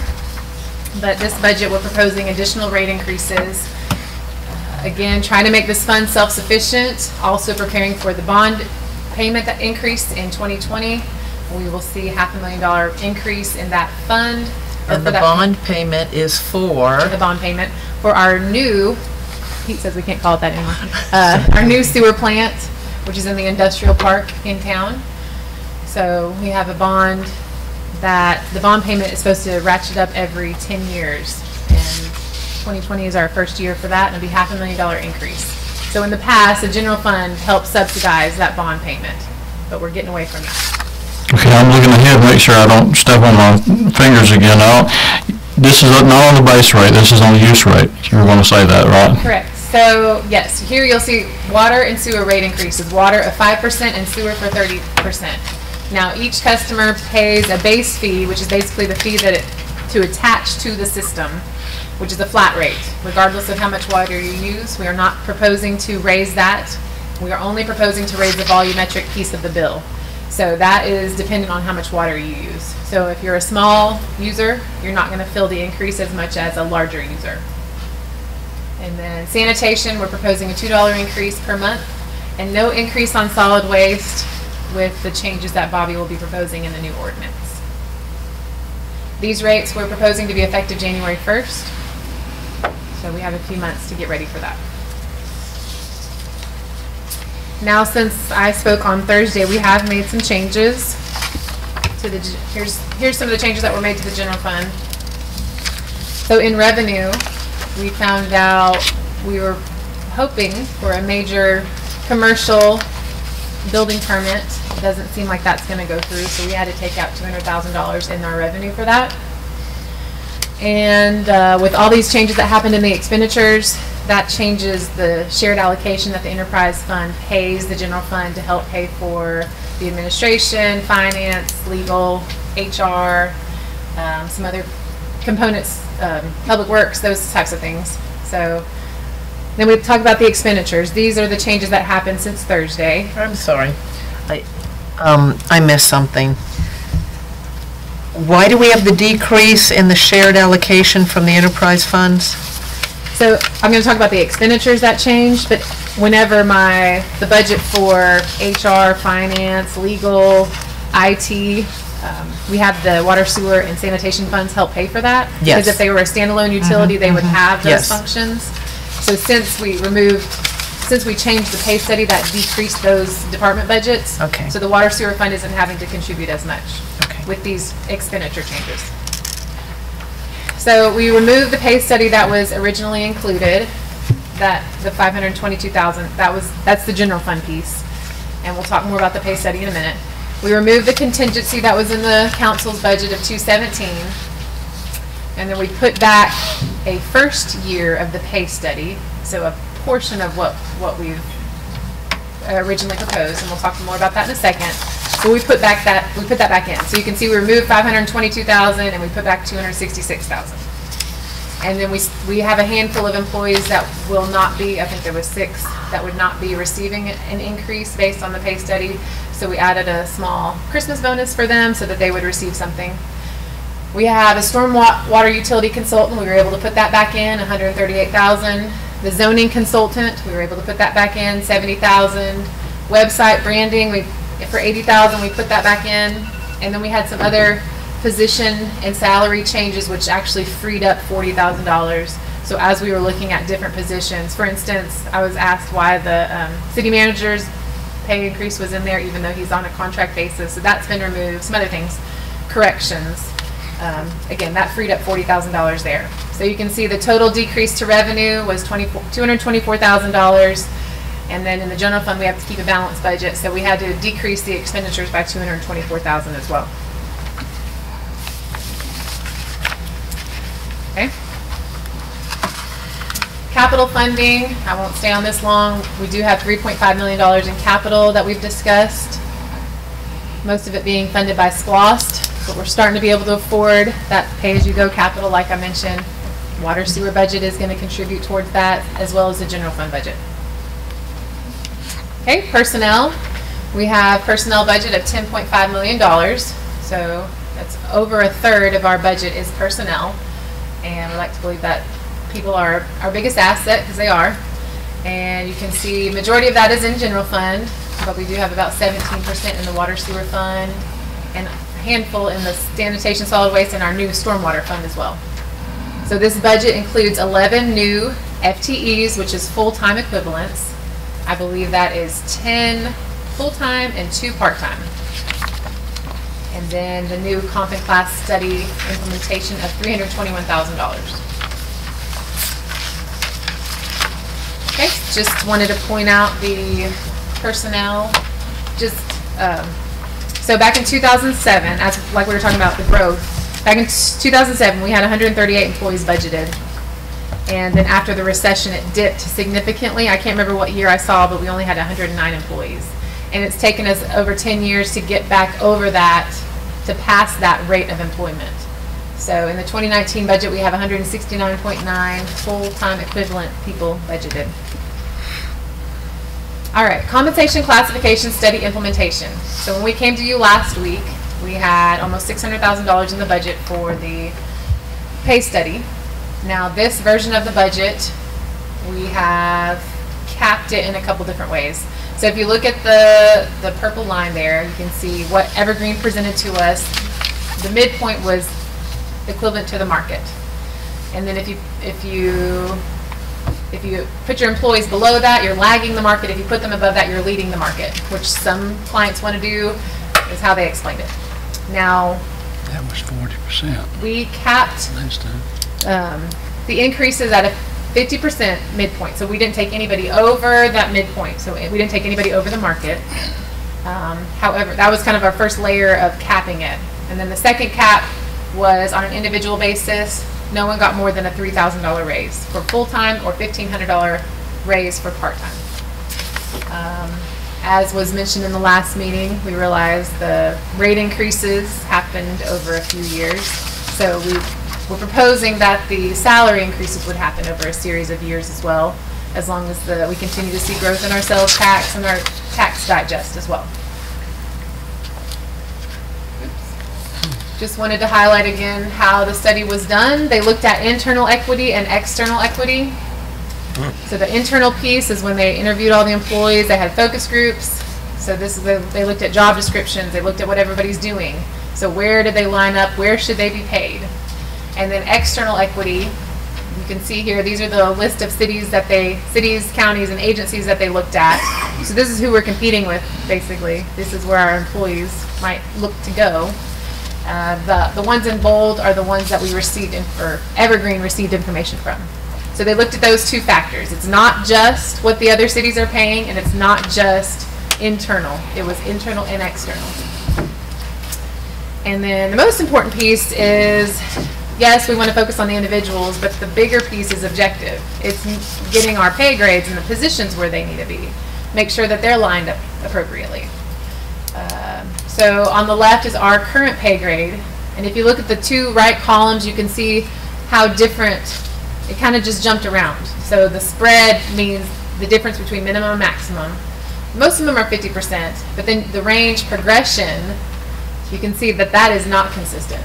So that's from grade 12 to 13 and 13 to 14 and so on and so forth.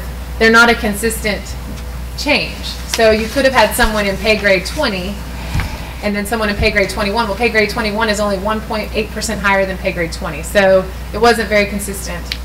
Now they took our information, they took all those job descriptions, they took all the individual positions, they created new pay grades.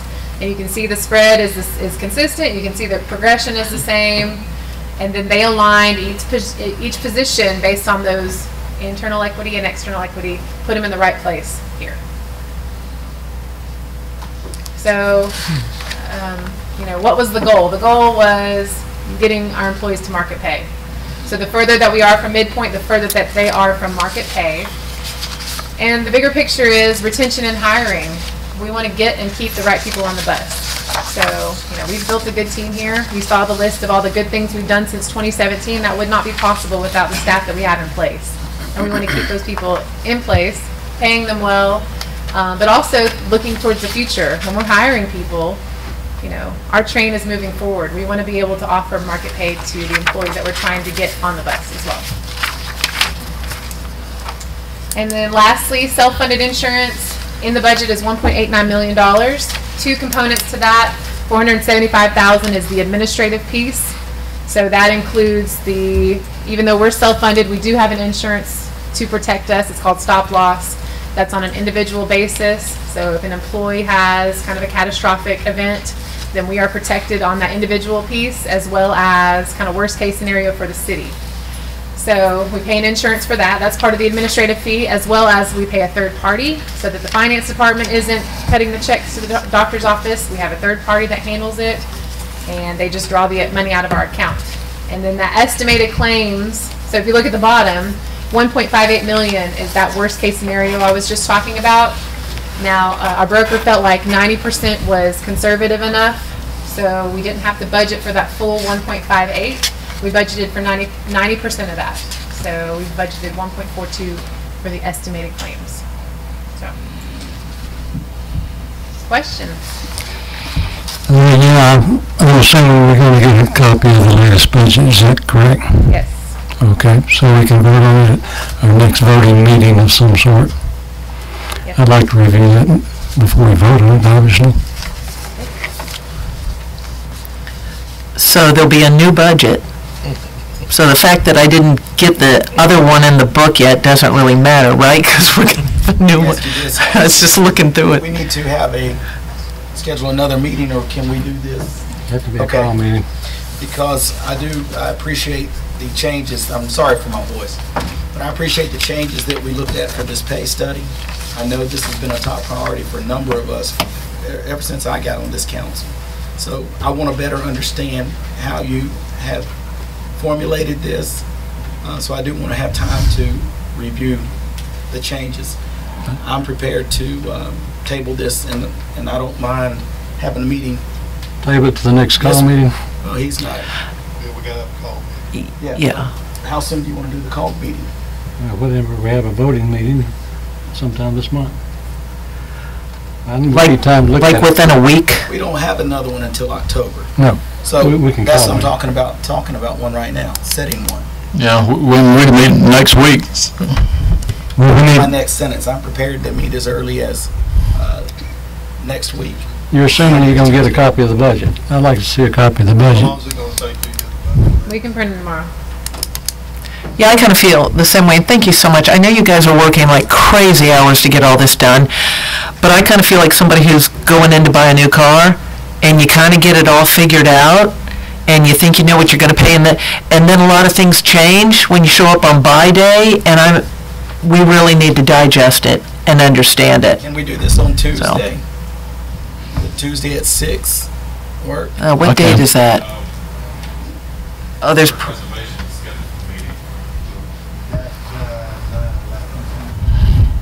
appreciate the... Is that 9/11? Yeah, it's very important because in 2017, the budget was $24.9 million. This time it's going over $30 million. That's a a little over $5 million in 2 years, so it's very important for us to understand what's going on. Mr. Mayor, maybe Thursday. Can we send out an email first thing in the morning and have everybody respond? Does anybody have a court calendar? There's nothing on Thursday, is there? Captain Shaddix? Captain Parker? In the evening. Citizens Academy. At 7 p.m. That's the 7th, right? So, do you ladies and gentlemen feel like you could do this if you had all the information in an hour? I think if we have all the information by tomorrow, for sure. Okay, so we're going to have a special call meeting right here is next, not this Thursday, next Thursday. Thursday week. To make a motion for that. Yeah, you do. I make a motion that we have a special call meeting next Thursday at 6 p.m. What's the date? Does anyone have a calendar? 13th. Do you want to give us a little bit more leeway just in case we go over? They start getting in this room before 7. If you started at 6, they're setting up by 6:30 in here for the police academy. It doesn't take very much time. They're setting up by 6:30 for the class in here because they like feed people, they get the speaker set up and everything. Not if we're in here, they're not. Well, that's true. They had to go down to the, they and some of us that were in it eventually. I make a motion that we set a special call meeting for Thursday, September the 13th at 6 p.m. Have a motion, do I hear a second? Let me check it. Have a motion seconded by Councilmember Carter. Any discussion? Not all in favor? I'll be here. All opposed?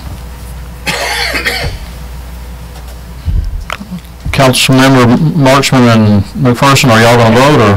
I did. I had my hand up. I'm not totally sure without seeing. What's the time? But I. Was that a yes? Wait a minute, hold on. Okay. So motion carries. I put my hand up. I should be good because I do. David, can you attend that meeting as well? Next Thursday, yes, I think so. Okay. So was that a unanimous vote? Yes. Okay, that was unanimous. Okay, I just want to make a comment. We've got another group of employees. We had our police officers here last Thursday at the work session, so I want all y'all to know, and I said this last Thursday, that I sat out there with y'all for 14 years as a Parks and Recreation Director and then as the Assistant City Manager. I understand what it means to sit there and listen to a lot of people crunch a lot of numbers and talk about a lot of numbers, and at the end you don't get any raise for the year, and then you get a little bit of Christmas bonus maybe, or you get us something a day off or whatever it was. So Councilman McDougal said it, and I just want to echo what he said, and I think I speak for this entire council when I say that we don't take the job that y'all do lightly at all. This council is the one that started the rate study. They paid for that rate study that helped create the numbers that you're looking at now. So it's not like we're against that. But as I said last Thursday, we've asked our citizens to pay more for their services that they get because the train was broke, the car was broke, and so we've asked them over a 3-year period to give us enough leeway to go ahead and raise those rates so that we can balance the enterprise fund like it was supposed to be done all along. The same can be said for our personnel rates here. Our salaries are pathetic in a lot of cases, in most cases. But I think it's only fair that the council look at this and say, yeah, we understand that you need this amount of money, but we're going to phase that in, just like we expect from our constituents. So I want y'all to know that. But we appreciate the job all y'all do, and I haven't heard a council person that's up here ever say anything negative about y'all.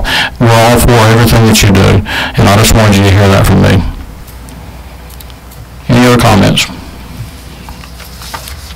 Okay, so we will meet next Thursday, the 13th at 6 p.m.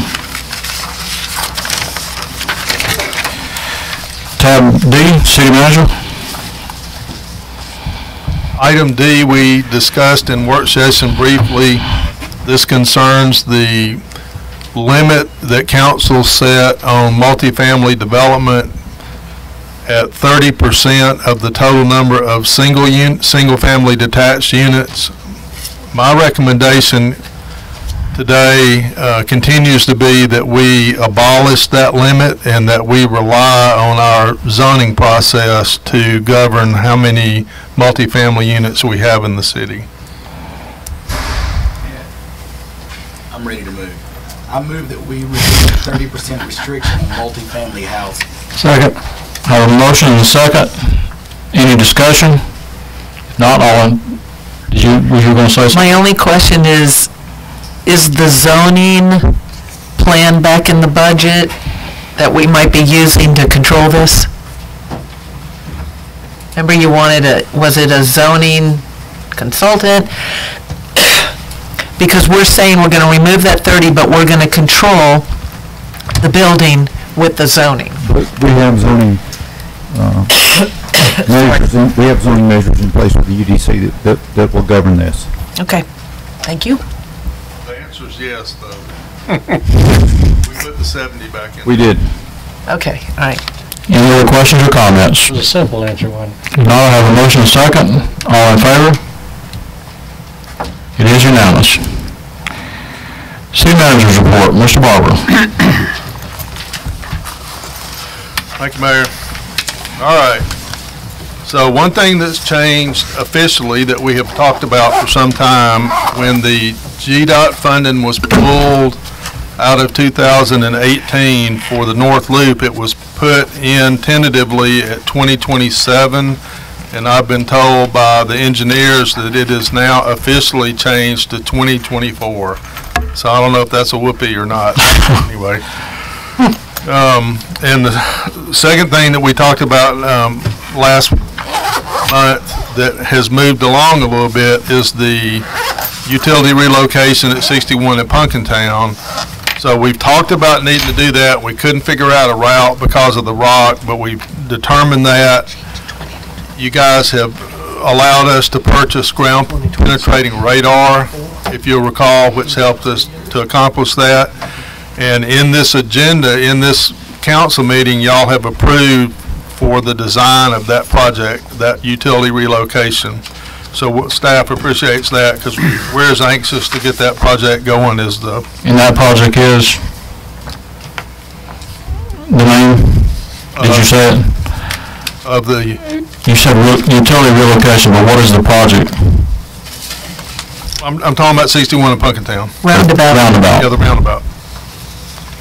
So the utility relocation is going to move the water line, and then you've also approved a couple of other related projects. One would be to extend that down 61 to Old Town, and then also on down North Avenue so that it can connect where we're coming under the railroad at Don Rich Ford. The second thing that we've been talking about are the other various water and sewer projects. The water treatment plant design is still underway. The lift station analysis is underway. I spoke with Brennan. We're hoping to have the report on that by the end of the month. It is not pretty. Not pretty. So we'll talk about that in the October meeting. But we're not in good shape there. And we knew that. We're just going to know the detail and have a cost estimate, but it's very sobering. The Liberty Pool Road water line extension, you approved some survey work, I think, or we've got survey work going on that. So we'll have design work going. We're hoping to have it completed in a couple of months. So maybe by the December meeting, about that time we should have it out to bid. Maybe in January, you're approving a vendor to do that work. So Pete, that sound about right? Early 19, we're doing that water line extension to get more volume in that Liberty Pool area. IT has been at work breaking things and fixing things, so we blew our old email. So that's the problem. We blew our old email server up, which was doing not only email but a bunch of other stuff, and so Jim's got it replaced, and that's running pretty well. Yesterday on Labor Day, since the library was closed, Jim and the consultant that we used went in and blew up the network in the library, the new library, and started rebuilding it. So it's not 100% done, but making progress there also. That's been just a constant problem ever since we went in there, I think. Another event that we talked about was the August 18th Keep Carroll Beautiful event that got canceled, and we still did not have a rescheduled date. You know, they changed directors, so I think that's still in flux. I'll give you that as soon as I get it. We mentioned last time that we're planning to start using the Georgia Power building. That's not exactly literally true, because I think Jim's been hiding out over there for several weeks or a month or so, but we're planning on moving the cashiering function October 1, and I think Louise or Ashley, somebody put a notice up today. Okay, so we put a notice up on the window to give people a month to come through and see that it's going to change, because you know as well as I do that a bunch of people are still going to come to City Hall and have to walk across the parking lot. But October 1, we're going to have cashiering and you know, sign up for service and all that will be in the Georgia Power building, which we're calling City Hall Annex. Is that or something door. Or the water and customers? We're going to call it something anyway. All right, Pine Mountain has been an issue. We've got the busy season coming up, Ghost Train, Christmas Train, and all that. So we've got a bunch of guys working on that. You just approved a vendor to do some work in the museum building itself to help upgrade and repair some flooring, electrical, and some other things. We appreciate that. We have told you several times that we've not been successful in our search for a code enforcement officer. We have done another round of interviews. I don't know how many rounds of interviews we've done, but we've got 2 good candidates now that Bobby's vetting and trying to make a decision on. We've also interviewed for the Economic Development Director job. We interviewed 4 candidates. We've got one that we like. We had him come back Friday for a second round, and he met with Janet, Sharon, and Wesley in one meeting. He met with the department heads in another meeting, and we've talked about him, tried to start vetting him, so we're still working on that. And then the last thing is just to get you up to date on some of the meetings that we've had. Some you know about, some maybe that you don't. The mayor talked about the meeting with the potential developer of the assisted living building at First Baptist. Y'all probably all either heard or some of you attended the leadership luncheon that Scott Cowart spoke at. That was very effective. You participated in the budget millage rate meetings. I told you about meeting with Brennan and talking to him about lift stations. The mayor and I went to a service delivery meeting in Carrollton with the county and all the other cities. So that process is moving along. I recently had a meeting with Ron Huffman and BM&K. So Ron is who's been doing our downtown plan that you've been seeing. BM&K is the engineering firm you approved to do the route and the engineering for Mirror Lake Connector. Got them hooked up for the first time, so they're starting to work together. The mayor and I and Councilman McDougal attended a quarterly meeting with the Douglas County folks, and that went well, and we got to show off the new library, so that was sort of fun. And then last of all, I put together a meeting of the Carroll County and Douglas County 911 directors, along with the Douglas County County Administrator. And one of the things that came out of that is we were first of all talking about a technical problem that we have at the clubhouse at the pool about how the calls get routed, and then we talked some other things about how fire calls are getting done, whether people get called during a fire to make an adjustment in the water system. But the other thing that came up is the radio systems, and I don't know how much y'all talked about this in the past, but we're on Carroll and Douglas are on separate 800 systems, and Douglas is changing, so they're going to piggyback on the Cobb 800 system, but Douglasville is on something else. So right now we can be in a chase on 20 and have a Douglasville car and a Villa Rica car in the chase, and they can't talk to each other directly, right? So they have to go back and get relayed or something. I don't even understand how that even works. So we're hoping to get the 3 participants, Douglasville City 911 and Douglas County and Carroll County. I put this off on Mark because I don't think he's got a dog in the fight directly, trying to get them together to plan this radio implementation so that we can get a talk group on the radio so that if something hits the fan, everybody can talk to each other, which we can't do right now. Does that make sense? So that's a year from now. But hopefully they'll plan that in the implementation in a year from now. By the end of 19, everybody will be able to talk to each other. That's it. So, Tom, let me just follow up on your comment about the SDS agreement with Carroll County. We received an email late this afternoon from Carroll County asking us to consider that and giving us a deadline on that. So do you think we could have that to the council so that we could discuss it and perhaps vote on it next Thursday? We need to. Okay. Thank you, sir. All right. David, you're on. The motion is to go into executive session for two purposes. One is pursuant to the attorney-client privilege for a meeting to discuss with legal counsel relating to pending or potential litigation, settlement, claims, etc. And the second purpose is a meeting to discuss or deliberate upon the appointment, employment, compensation, hiring, disciplinary action of a public officer or employee. I'll make the motion. Those are two purposes, as I understand it. I'll make the motion David just made. Second. I have a motion and a second. Did you get those, Lisa? Okay, all in favor?